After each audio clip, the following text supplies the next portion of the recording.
Hello guys, स्वागत है आप सभी का अमित फिजिक्स कैंपस के इस ऑनलाइन प्लेटफॉर्म में। आवेश एवं विद्युत क्षेत्र वाला चैप्टर हम लोग पढ़ रहे थे, जिसमें लास्ट क्लास जो हम लोग पढ़े थे उसमें electric field, intensity of electric field और इलेक्ट्रिक फील्ड लाइंस के बारे में समझे थे बेहतरीन तरीके से। विद्युत क्षेत्र की तीव्रता और विद्युत क्षेत्र रेखाओं के बारे में समझे थे। आज जो हम लोग बात करने के लिए जा रहे हैं, जिसमें हम लोग इलेक्ट्रिक डाइपोल के बारे में बात करेंगे और डाइपोल मोमेंट के बारे में बात करेंगे। इन सारी चीजों को समझने के बाद हमारा डेरिवेशन शुरू होता है, जिसमें हम लोग इलेक्ट्रिक फील्ड का डेरिवेशन करेंगे। डाइपोल क्या बोलते हैं, इलेक्ट्रिक फील्ड का डेरिवेशन करेंगे एक्सिस पॉइंट पर और इक्वेटोरियल पॉइंट पर, और वो हमारा 12 का जो है डेरिवेशन का शुभारंभ होता है वहां से। चलिए शुरुआत करते हैं। हम लोग समझते हैं कि इलेक्ट्रिक डाइपोल और डाइपोल मोमेंट का क्या कॉन्सेप्ट है, और उसके बाद फिर हम लोग आगे बढ़ेंगे। चलो शुरू करें भाई साहब, शुरू करें। क्या हुआ जी?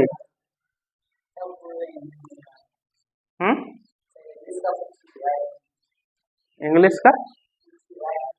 अच्छा,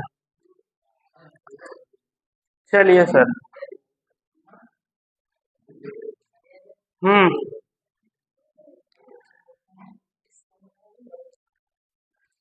हम लोग ध्यान से सुनो, आप छोड़ो, हटाओ। Charge and electric field, last class में हम लोग विद्युत क्षेत्र के बारे में पढ़ रहे थे। विद्युत क्षेत्र के बारे में हम लोग ओवरऑल मिला के इस बात को सीखे थे कि एक ऐसा क्षेत्र है जहां पर कोई अन्य आवेश को रख देता है तो वो अपने आकर्षण या प्रतिकर्षण बल का गुण को दिखा पाता है, तो उसको हम लोग विद्युत क्षेत्र कहते हैं। विद्युत क्षेत्र की तीव्रता का मतलब होता है कि अगर उसके सामने कोई आवेश रख देते हैं तो वो अपने आकर्षण या प्रतिकर्षण बल को कितना दिखा पा रहा है। मान लेते हैं कि किसी विद्युत क्षेत्र के अंदर 1 कूलम आवेश को रखे हुए हैं, तो 1 कूलम आवेश को रखने पर कोई अन्य आवेश कितना आकर्षित कर पा रहा है या प्रतिकर्षित कर पा रहा है उस वस्तु को। इंटेंसिटी का मतलब होता है तीव्रता। तीव्रता मतलब होता है कितना तीव्र तरीका से कितना किसी चीज को जो है आकर्षित किया जा रहा है, ठीक है ना। और इलेक्ट्रिक फील्ड लाइन, विद्युत क्षेत्र रेखाओं के बारे में बात किए थे, जिसमें हम लोग इस बात को समझे थे कि विद्युत क्षेत्र रेखाएं एक काल्पनिक वक्र रेखा है, एक इमेजिनरी कर्व लाइंस है, जो क्या है कि उसका ऐसा इमेजिन किया गया साइंटिस्टों के द्वारा, जो धन आवेश से ऋण आवेश की और जो रेखाएं जाती है, कहने का मतलब है कि जो चार्ज होता है उनसे एक रेखाएं गुजरती है, कल्पना किया गया ऐसा। और उन रेखाओं की प्रकृति कैसा होता है, जिसके बारे में लास्ट क्लास हम लोग लिखे थे कि उन रेखाओं की प्रकृति कैसा होता है। जैसे कि पॉजिटिव, अगर कोई धन आवेश है तो धन आवेश की प्रकृति जो होती है वो हमेशा तुम्हारा विद्युत क्षेत्र से दूर भागेगा। ऋण आवेश की प्रकृति विद्युत क्षेत्र की ओर आएगा, मतलब धन आवेश से दूर भागेगा, ऋण आवेश की ओर आएगा। धन आवेश से फिर अगर दो बीजातीय आवेश है, धन आवेश है और ऋण आवेश है, तो धन आवेश से ऋण आवेश की ओर विद्युत क्षेत्र रेखाओं की दिशा होगी। तो इस तरह से हम लोग लास्ट क्लास में बात कर चुके थे, और विद्युत क्षेत्र रेखाओं की क्या क्या गुणधर्म है इसके बारे में भी बात कर चुके थे। उम्मीद करेंगे ये सारा कुछ आपको समझ में आया होगा। अब हम लोग इलेक्ट्रिक फील्ड, इलेक्ट्रिक डाइपोल के बारे में बात करने के लिए जा रहे हैं, विद्युत द्विध्रुव के बारे में, और फिर विद्युत द्विध्रुव आघूर्ण इलेक्ट्रिक डाइपोल मोमेंट क्या होता है इसके बारे में बात करेंगे। चलो भाई शुरुआत करें। बोलिए सर, इलेक्ट्रिक डाइपोल क्या होता है? अगर कुछ जानकारी है तो साझा कीजिए। दो ध्रुव है, बोलो रफीक बाबू। No idea. किसको जी? Have you any idea about this topic? हाँ बोलो अरमान भाई। किसी नहीं, दो ध्रुव होगा, पॉजिटिव हो गए नेगेटिव। चलिए समझते हैं इलेक्ट्रिक डाइपोल का क्या मतलब है। मान लेते हैं ना कि हमारे पास दो चार्ज है, दो आवेश है। क्या है? दो आवेश, लेकिन एक शर्त है, दोनों आवेश का परिमाण समान होना चाहिए। परिमाण समान होना चाहिए मतलब मैग्नीट्यूड सेम मतलब वैल्यू सेम होना चाहिए। दोनों आवेशों का वैल्यू क्या होना चाहिए? समान होना चाहिए। मान लेते हैं कि हमारे पास 5 माइक्रोकूलम आवेश है और दूसरा आवेश भी जो होना चाहिए वो 5 माइक्रोकूलम ही होना चाहिए। तो हमारे पास जो आवेश है वो समान परिमाण का है, लेकिन उसका जो नेचर है, उसका जो प्रकृति है, वो अलग अलग होना चाहिए। एक धन आवेश है तो दूसरा ऋण आवेश होना चाहिए, दूसरा ऋण आवेश है तो जो है पहला धन आवेश होना चाहिए। सजातीय नहीं होना चाहिए, दोनों धन आवेश प्लस प्लस नहीं होना चाहिए, विजातीय आवेश ही रहना चाहिए। तो हमारे पास दो चार्ज है और दोनों का क्या है, मैग्नीट्यूड सेम है, दोनों का मैग्नीट्यूड सेम है, लेकिन उन दोनों का नेचर अलग अलग है। उन दोनों का क्या है, नेचर अलग अलग है। तो जब दो आवेशों का परिमाण समान होता है, परिमाण समान होता है, जब दो विजातीय आवेश, सजातीय नहीं, विजातीय आवेश, और उनका बीच का दूरी, इन दोनों के बीच का डिस्टेंस बहुत कम होना चाहिए। उनके बीच का डिस्टेंस क्या होना चाहिए, बहुत कम होना चाहिए। मान लेते हैं कि डिस्टेंस 1 मीटर, डिस्टेंस कितना है, 1 मीटर। तो इससे एक निकाय बनता है, एक सिस्टम बनता है, क्या बनता है, एक, और इस निकाय को हम लोग कह देते हैं, इस निकाय को हम लोग कह देते हैं विद्युत द्विध्रुव। क्या कह देते हैं इसको मेरे भाई, विद्युत द्विध्रुव, इलेक्ट्रिक डाइपोल। तो इलेक्ट्रिक डाइपोल का सिंपल कॉन्सेप्ट है, कुछ हार्ड नहीं है। हमारे पास दो चार्ज है लेकिन दो ओपोजिट चार्जेज हैं। हमारे पास दो विजातीय आवेश है जिनका परिमाण समान है, जिनका परिमाण समान है, एवं उन दोनों आवेशों के बीच की दूरी बहुत कम है, बहुत कम है। तो इनसे एक निकाय का निर्माण होता है, सिस्टम बनता है, क्या बनता है, और इस सिस्टम को हम लोग बोल देते हैं इलेक्ट्रिक डाइपोल। क्या बोल देते हैं इसको, इलेक्ट्रिक डाइपोल, विद्युत द्विध्रुव। तो विद्युत द्विध्रुव में दो विजातीय आवेश लेंगे और उन दोनों के बीच का डिस्टेंस बहुत कम होगा, तब उनसे एक निकाय बनता है जिसको हम लोग इलेक्ट्रिक डाइपोल कहते हैं। अब इलेक्ट्रिक डाइपोल मोमेंट क्या होता है, इलेक्ट्रिक डाइपोल मोमेंट क्या होता है, देखिए इस सिस्टम से एक फार्मूला निकाला गया, इस सिस्टम से क्या निकाला गया, एक फार्मूला निकाला गया।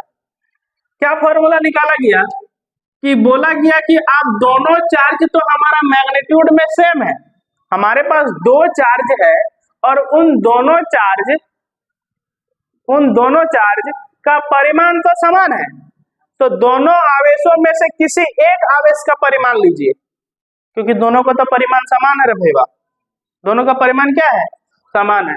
तो दोनों आवेशों में से किसी एक आवेश का परिमाण लीजिए, ये भी 5 माइक्रोकूलम है, ये भी 5 माइक्रोकूलम है, तो यहाँ पे लिख देंगे दोनों आवेशों में से किसी एक आवेश का परिमाण 5 माइक्रोकूलम, एवं उनके बीच की दूरी, एवं उनके बीच की दूरी, उनका बीच का दूरी कितना है, 1 मीटर का गुणनफल, का गुणनफल, का गुणनफल क्या कहलाएगा, इलेक्ट्रिक डाइपोल मोमेंट। क्या कहलाएगा, इलेक्ट्रिक डाइपोल मोमेंट। विद्युत द्विध्रुव आघूर्ण, मतलब दो आवेशों में से किसी एक आवेश का परिमाण लेंगे और उनके बीच की दूरी से उसको गुना कर देंगे, जो वैल्यू आएगा वो हमारा इलेक्ट्रिक डाइपोल मोमेंट को बताएगा, विद्युत द्विध्रुव आघूर्ण को बताएगा। तो विद्युत द्विध्रुव आघूर्ण का सिंपल मतलब है कि दोनों आवेशों में से किसी एक आवेश का परिमाण एवं उनके बीच की दूरी का गुणनफल क्या कहलाएगा, विद्युत द्विध्रुव आघूर्ण। ठीक है, अब इस हिसाब से अगर हम फॉर्मूला को लिखना चाहें तो यहाँ प्लस और 5 माइक्रोकूलम की जगह क्यू लिख सकते हैं, लिख सकते हैं कि नहीं। अरे फार्मूला ना बनाना है जी, ये तो हम आपको एग्जांपल लेके समझाएं। ये प्लस क्यू माइक्रोकूलम है पॉइंट ए पर, और पॉइंट बी पर मान लेते हैं माइनस, पॉइंट बी पर माइनस क्यू माइक्रोकूलम है। प्लस पॉइंट ए पर प्लस क्यू आवेश है और पॉइंट बी पर क्या है, माइनस क्यू आवेश है, और मान लीजिए कि इन दोनों आवेशों के बीच की दूरी 2l है, इन दोनों आवेशों के बीच की दूरी क्या है, 2l। सर आप एल क्यों नहीं मान रहे हैं? हम इसलिए एल नहीं मान रहे हैं कि आगे में जब हम डेरिवेशन करेंगे ना, आगे में जब हम एक्सिस पॉइंट पर और इक्वेटोरियल पॉइंट पर जब हम इसका डेरिवेशन करेंगे ना, तब जब हम इसको 2l एल मान लेते हैं तो मिड पॉइंट से हम इस डिस्टेंस को डिवाइड करते हैं। ये पॉइंट ये मान लेते हैं ये पॉइंट O है, तो अभी अगर 2l है तो यहां से यहां तक का डिस्टेंस l होगा और यहां से यहां तक का डिस्टेंस क्या होगा? l होगा। अगर हम डिस्टेंस को l मान लेते हैं तो डिवाइड हो जाएगा l/2 और l/2। अब ये l/2 और l/2 जो है ना, वो हमको डेरिवेशन को कंप्लीट मतलब क्या बोलते हैं, कॉम्प्लिकेटेड बना देगा, डेरिवेशन को कॉम्प्लिकेटेड बना देगा, जिसके कारण दूरी को हम क्या ले रहे हैं? 2l ले रहे हैं। तो इसी कारण है, बाकी और कोई दूसरा कारण नहीं। तो विद्युत द्विध्रुव आघूर्ण को हम लोग P से सूचित करते हैं। किससे सूचित करते हैं? P से। तो P बराबर दोनों आवेशों में से किसी एक आवेश का परिमाण, दोनों आवेशों में से किसी एक आवेश का परिमाण क्या है? क्या लेंगे? परिमाण Q। दोनों आवेशों में से किसी एक आवेश का परिमाण क्या लेंगे? Q। और उनके बीच का दूरी, उनका बीच का दूरी क्या है? 2l का गुणनफल क्या कहलाएगा? विद्युत द्विध्रुव आघूर्ण, इलेक्ट्रिक डाइपोल मोमेंट या फिर द्विध्रुव आघूर्ण। उतना बड़ा बहुत कम बोला जाता है, द्विध्रुव आघूर्ण बोला जाता है। डाइपोल मोमेंट क्या कहते हैं इसको? Dipole moment. तो ये हमारा इसका जो है आ गया फार्मूला। अब इस फार्मूला से रिलेटेड हम मात्रक विमा निकाल लेंगे और फिर इसके बाद हमारा डेरिवेशन शुरू होगा। चलिए इस सबको फटाफट लिखते हैं कि विद्युत द्विध्रुव क्या होता है और विद्युत द्विध्रुव, हाँ सर क्या माइनस का, यहाँ प्लस माइनस लिखना ही नहीं है, सबसे बड़ा बात तो यही है, सबसे तो यही बोल रहा है कि इसका नेचर लिखना ही नहीं है कि प्लस है ना माइनस है फार्मूला में, सिर्फ मैग्नीट्यूड लिखना है, केवल और केवल परिमाण लिखना है, सिर्फ क्यू लिखना है। क्या है? तो कैसे पता चलेगा कि ये दोनों विजातीय आवेश है? क्यू क्यू लिख देंगे तो पता चलेगा कि सजातीय आवेश ना विजातीय क्या है। प्लस माइनस रहेगा तब ना हम जानेंगे कि दो विजातीय आवेश को लेना है। सिस्टम कब बनेगा?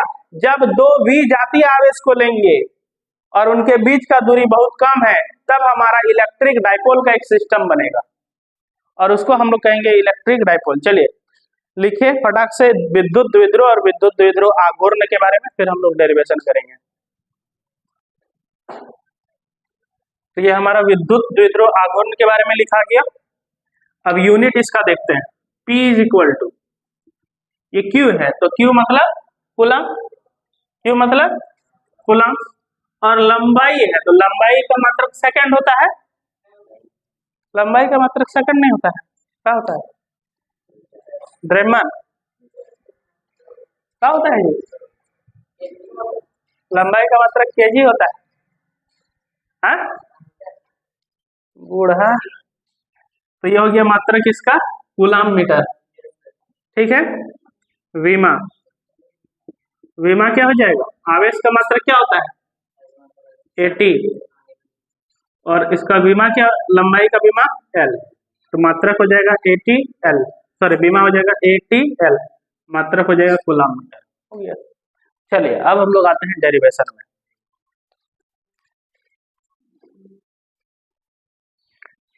अब हम लोग आते हैं डेरिवेशन में।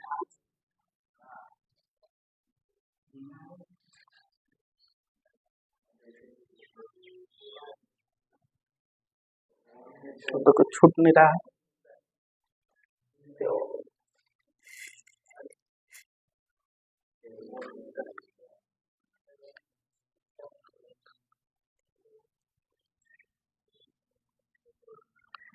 इसका लिख लो ना, इसका एक अन्य मात्रक, पैराग्राफ चेंज करके, इसका एक अन्य मात्रक डेबाई, डेबाई भी होता है।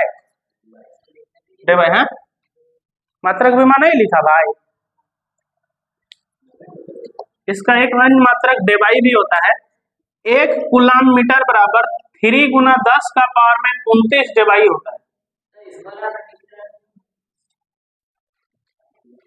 Capital M।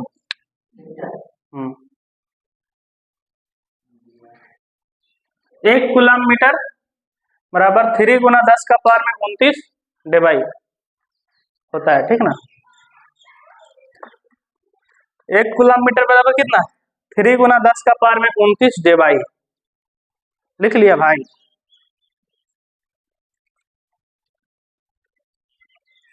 एक कूलम मीटर बराबर 3 गुना 10 का पावर में 29 डिवाइड, डिवाई, वही डिवाई है, डिवाई, हाँ, DEBAY,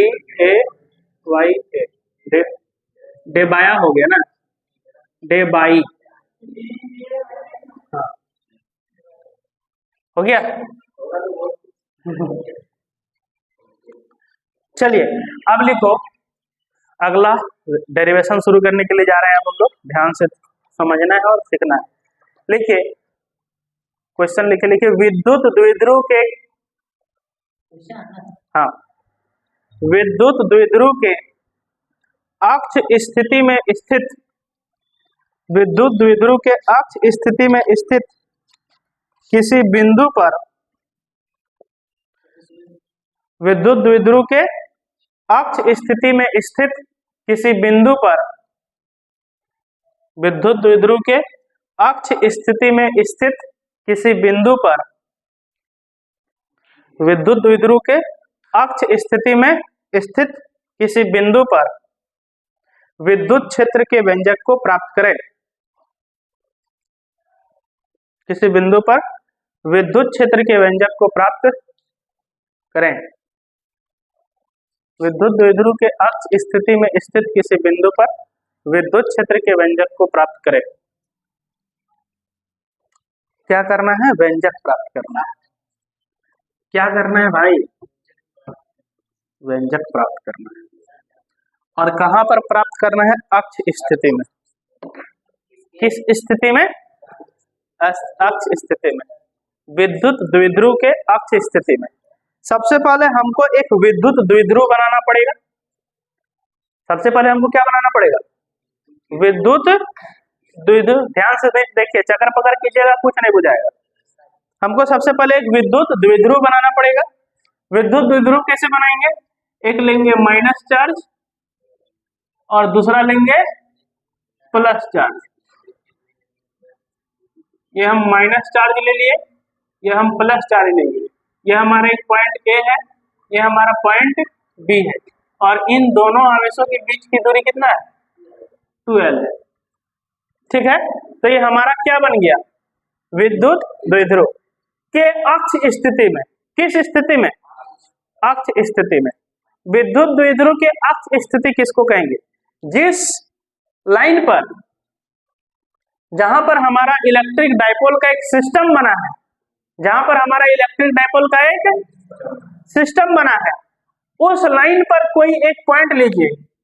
ये हमारा एक इलेक्ट्रिक डाइपोल का सिस्टम बना है, इससे आगे हम किसी एक पॉइंट, किसी आगे में किसी एक जगह पर एक पॉइंट ले लेंगे। मान लेंगे यहाँ पर कोई एक पॉइंट है जिसका नाम है P है। ये क्या है, पॉइंट P है। इस पॉइंट P को हम लोग कहेंगे विद्युत द्विध्रुव का अक्ष स्थिति। इस पॉइंट P को क्या कहेंगे, विद्युत द्विध्रुव का अक्ष स्थिति। फिर से समझिए, हमारा ये एक इलेक्ट्रिक डाइपोल का सिस्टम बना है। इस इलेक्ट्रिक डाइपोल का सिस्टम में हमको अक्ष स्थिति में, अक्ष स्थिति का मतलब होता है कि जहां पर हमारा इलेक्ट्रिक डाइपोल का सिस्टम बना है, उसके अक्ष स्थिति मतलब उसी लाइन के आगे में कोई एक पॉइंट लीजिए, सरल रेखा में कोई एक पॉइंट लीजिए, और उस पॉइंट को हम कहेंगे अक्ष स्थिति। क्या कहेंगे, अक्ष स्थिति।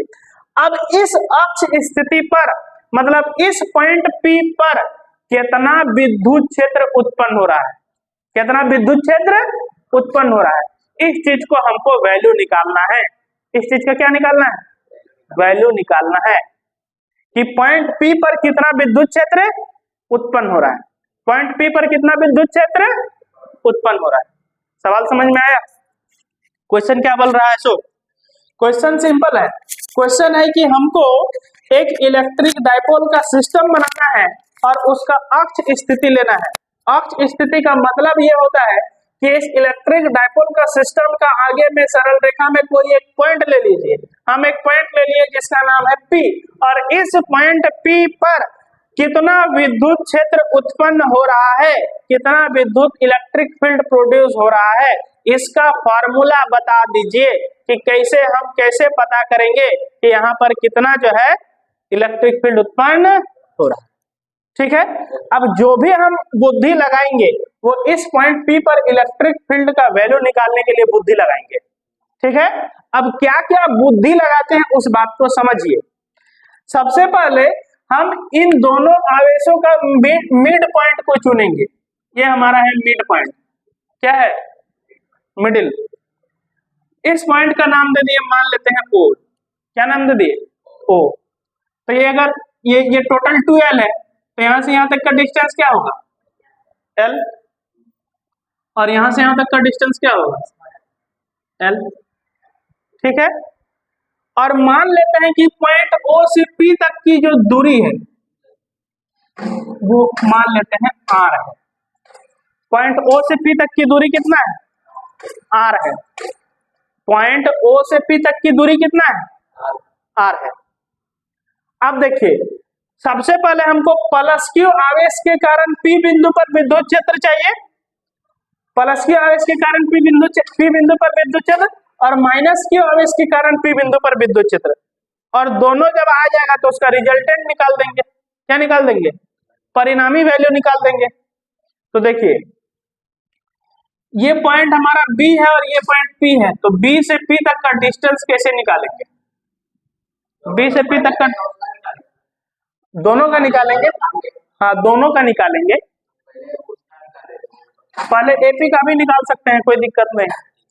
पहले हम AP का भी निकाल सकते हैं, पहले AP का ही निकालते हैं। तो पहले BP का हम निकाल रहे हैं। अगर BP का हम डिस्टेंस निकालें तो कैसे निकालेंगे, देखिए यहां से यहां तक का टोटल डिस्टेंस कितना है OP है।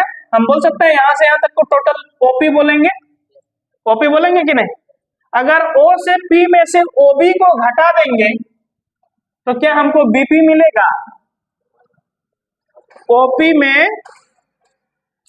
में OB को घटा देंगे तो क्या हमको BP मिलेगा, अरे मिलेगा कि नहीं।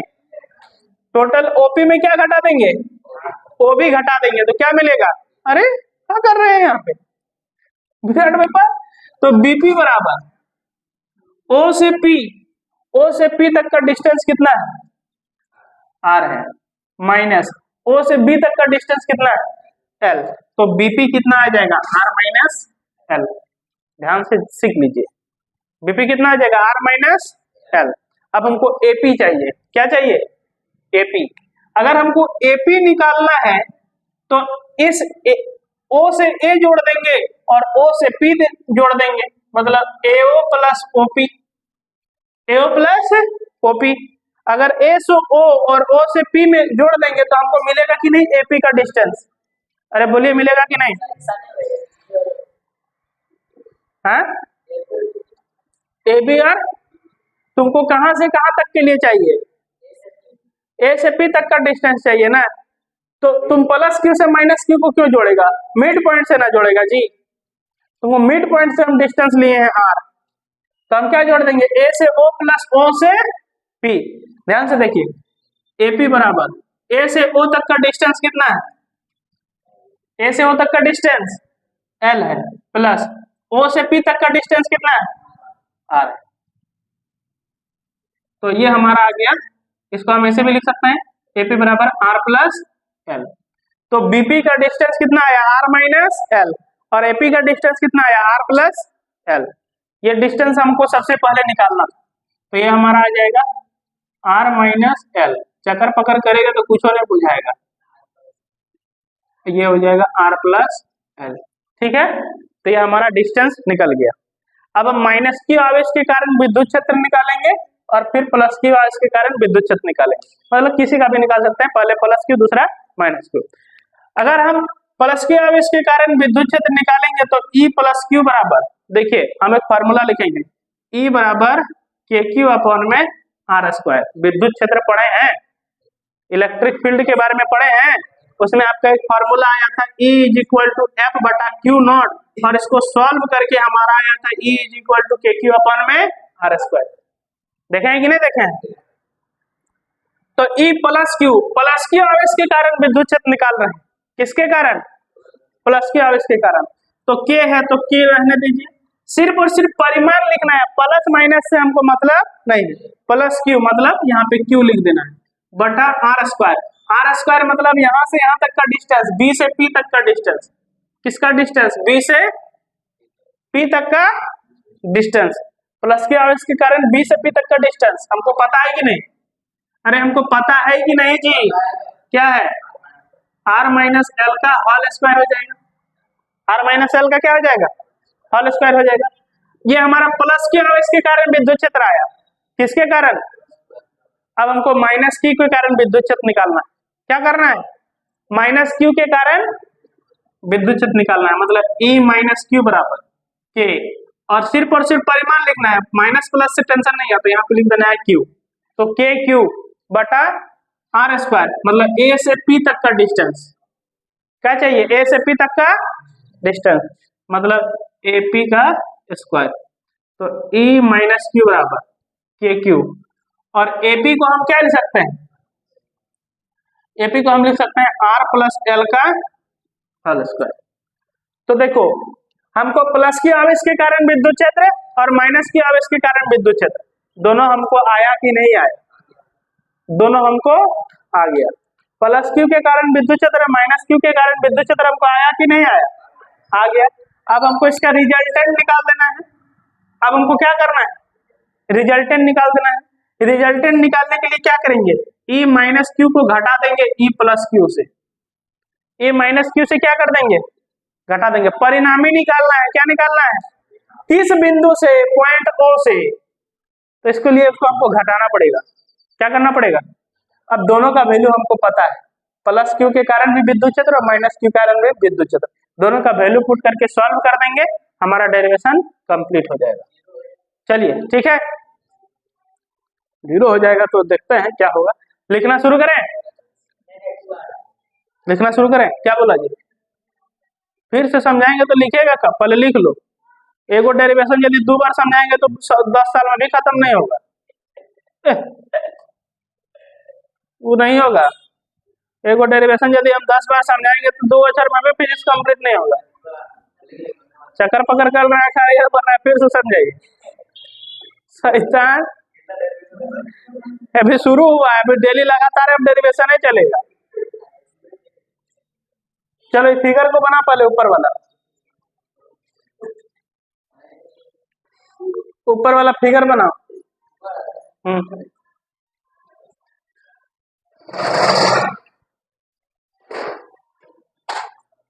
बन गया? दोबारा बना जल्दी बना।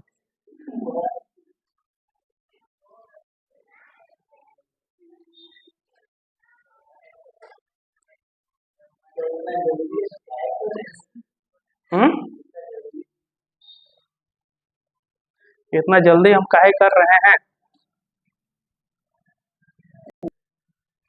विद्युत क्षेत्र के व्यंजक को प्राप्त करना है। अब लिखिए प्लस क्यू आवेश के कारण, पैराग्राफ चेंज करके एक लाइन छोड़ के लिखिए प्लस क्यू आवेश के कारण P बिंदु पर, प्लस क्यू आवेश के कारण P बिंदु पर विद्युत क्षेत्र,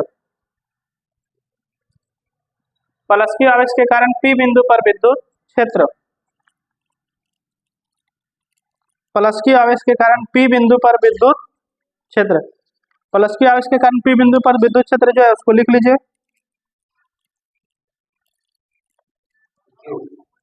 हाँ, ये प्लस क्यू का जो विद्युत क्षेत्र आया है, 2 लाइनें, ये वाला और ये वाला लिख लीजिए। हाँ हाँ, ई के नीचे लिखना है प्लस क्यू। प्लस क्यू आवेश के कारण उत्पन्न विद्युत क्षेत्र लिख लिए। ई प्लस क्यू बराबर के क्यू बटा आर माइनस एल का होल स्क्वायर। ठीक है। अब लिखिए माइनस क्यू आवेश के कारण पी बिंदु पर विद्युत क्षेत्र, माइनस क्यू आवेश के कारण पी बिंदु पर विद्युत क्षेत्र,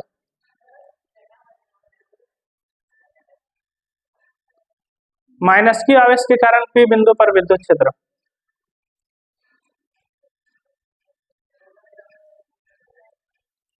माइनस क्यू आवेश के कारण पी बिंदु पर विद्युत क्षेत्र हो गया। ये वाला लिख लीजिए, माइनस क्यू आवेश के कारण पी बिंदु पर विद्युत क्षेत्र। देखिए 2 लाइन लिखे हैं,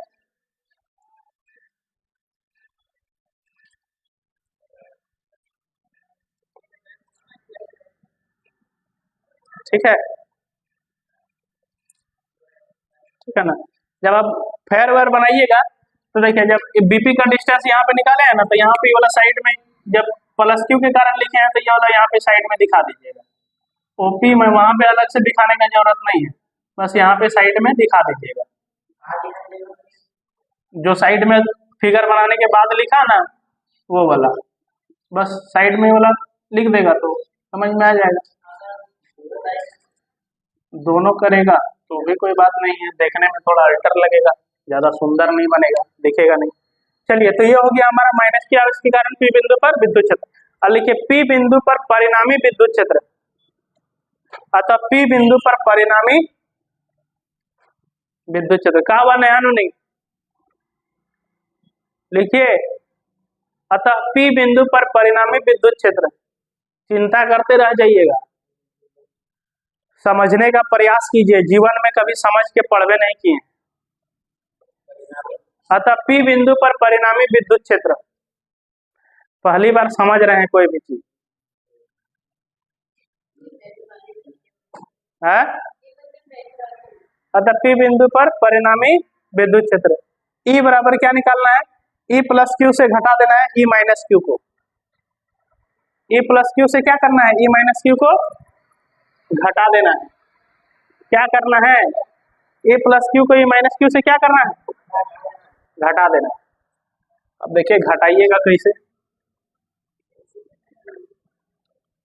घटाया जाए।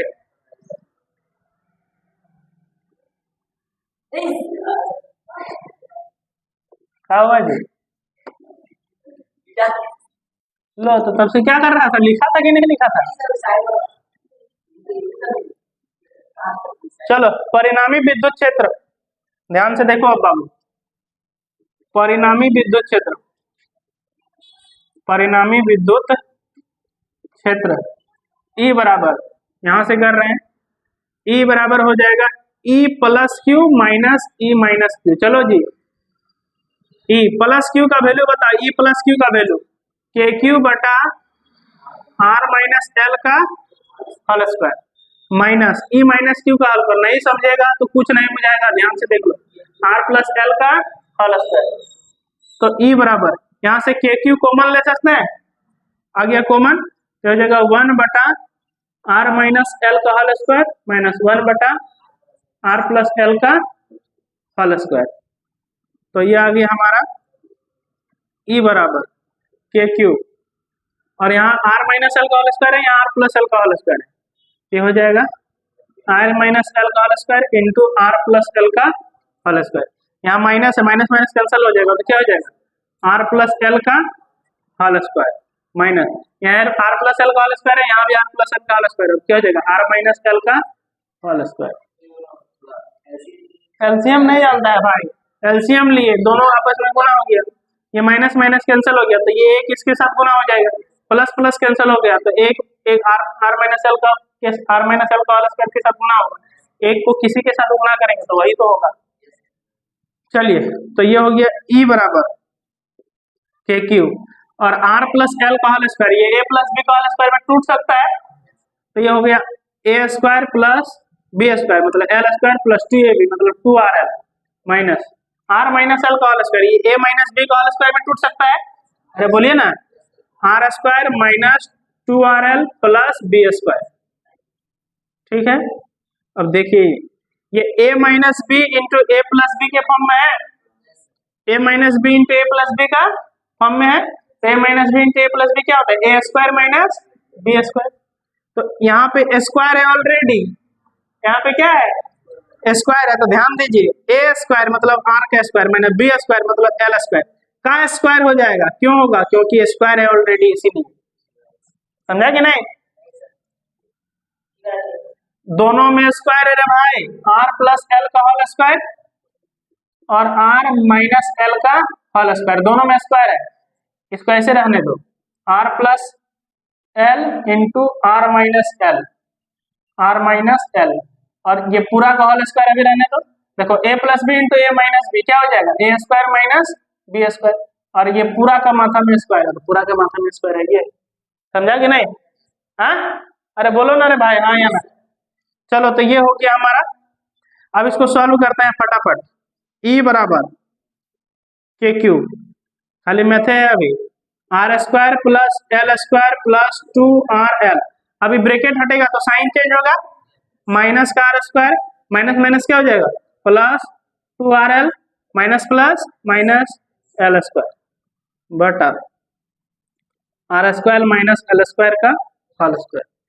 अब को जो कटेगा काट दो, माइनस का आर स्क्वायर प्लस का आर स्क्वायर क्या होगा? कट जाएगा। अब माइनस का एल स्क्वायर और प्लस का एल स्क्वायर क्या हो जाएगा? कट जाएगा। 2RL और 2RL कितना हो जाएगा? 4RL। तो ई बराबर क्या हो जाएगा? ई बराबर हो जाएगा 4RL। होगा कि नहीं? बटा क्या हुआ भाई? कटेगा कि नहीं कटेगा? तब 4RL, और यहाँ पे के क्यू है, यहाँ पे के क्यू है, के क्यू और 4RL बटा ये हो गया R square minus L square का होल स्क्वायर। पढ़ेगा नहीं तो बाबू कोई उपाय नहीं। तो ई बराबर देखिए के, ये क्यू है, और ध्यान से देखो इसको, इसको लिख सकते हैं 2L इंटू 2R, 4RL है तो 2 दूना 4 और RL हो जाएगा, तो 2L इंटू 2R लिख सकते हैं ना? अरे बोलो ना भाई, लिख सकते हैं बटा R square minus L square का होल स्क्वायर। अब देखिए Q इंटू 2L की जगह हम क्या लिख सकते हैं? Q इंटू 2L की जगह हम देखो जिसका द्विध्रुव आघूर्ण P बराबर Q इंटू 2L है, लिखा था लैंग्वेज में, तो P की जगह क्या, Q इंटू 2L की जगह हम क्या लिख सकते हैं? P लिख सकते हैं इंटू 2R बटा R square minus L square का होल स्क्वायर। इसको सजा के लिख दो, ई बराबर के की जगह वैल्यू आप पुट करो 1/4 पाई एप्सिलॉन नॉट। के का वैल्यू क्या हो जाएगा? 1/4 पाई एप्सिलॉन नॉट, और ये हो जाएगा 2PR बटा R square minus L square का होल स्क्वायर। ये हो जाएगा हमारा परिणामी विद्युत क्षेत्र। ठीक है, क्या बता देना? कहाँ घुसा देगा?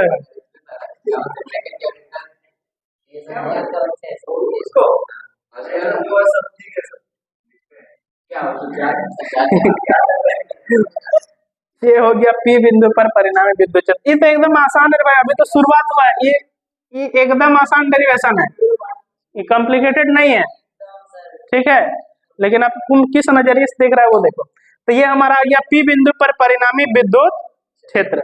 ठीक है, ये हमारा अब केस नंबर 1 केस नंबर 2 अगला क्लास में कर लेंगे, इसको लिख लो आराम से। ठीक है ना? अब हम लोग जो अगला क्लास में करेंगे, ये अक्ष स्थिति में किए, अगला क्लास में जो डेरिवेशन करेंगे वो निरक्ष स्थिति में करेंगे। किस स्थिति में? निरक्ष स्थिति में P बिंदु पर विद्युत क्षेत्र निकालेंगे। किस स्थिति में? निरक्ष स्थिति में। उसके बाद निकालेंगे किसी भी बिंदु पर विद्युत क्षेत्र। तो अभी और 2 डेरिवेशन होगा, फिर हम लोग आएंगे इलेक्ट्रिक पोटेंशियल वाला टॉपिक में। ठीक है, तो ये इसको करके और उसके बाद फिर 2 क्लास न्यूमेरिकल का चलेगा, उसमें हम लोग न्यूमेरिकल सॉल्व करेंगे। ठीक है, हाँ चलिए, तो ये वाला नोट डाउन कर लीजिए, है ना? ये वाला आप लोग नोट डाउन कर लीजिए। चलिए ठीक है, फिर मिलते हैं नेक्स्ट वीडियो में, तब तक के लिए जय हिंद, वंदे मातरम, थैंक यू।